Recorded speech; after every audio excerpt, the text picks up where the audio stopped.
felt really fortunate actually to be partnered with Pinewood because it's a very local organisation to us, and we have a lot of students who are really interested in the creative industry.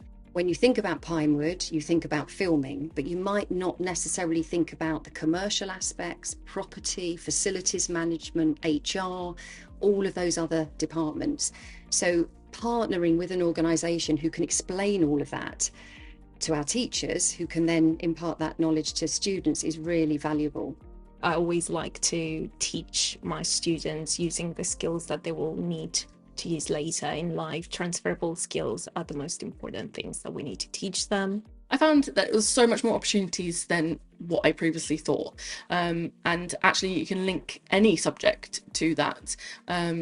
Not necessarily maybe in the filmmaking traditional roles, but there's lots of background roles that they can go into. The marketing side, for example, they can do that. And there's a lot of the soft skills that they learn in history. So the team working skills when we do group work, how to explain themselves properly. That goes into the soft skills of any workplace. What I didn't realise was, one, the global significance of that site in terms of the fact it is the biggest film production studio in the world. So actually be quite a useful exercise in terms of looking at Pinewood, looking at the jobs and see how geographers can fit into that, and science as well. You know, there's plenty of like sound engineers and science-based colourists. We're going to have a CPD session, so a continued professional development session with the staff. So we're going to talk to them about the Teacher Encounters programme. We're going to share all of the things that the teachers have done so far on the programme, what they've learnt in their visits.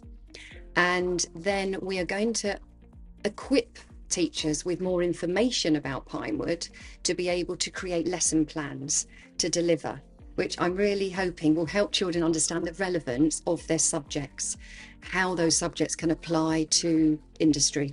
I'm going to feel more confident now when they ask me, well, why am I studying this, miss? Because that's the question we all get. And I got a bit tongue-tied when they do like, well, you need to kind of know this and it can kind of help in this way. But now I can be like, look, this is a real world example of how history can get you onto these job roles. And also I can change some of the lessons we have. We're changing the Oliver Cromwell lesson to make that more of a marketing kind of viewpoint, to make it somewhat boring topic, sometimes maybe perhaps into a more fun and engaging topic, and then hopefully to have a year 8 history project with the historical accuracies of films, and they can come up with their own scenes.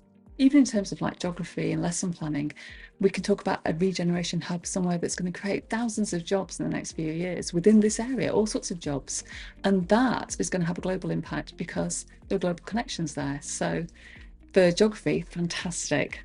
I've got a lot of students that want to do trade jobs, and it's amazing to have that information to pass on to them and make them more excited about the future.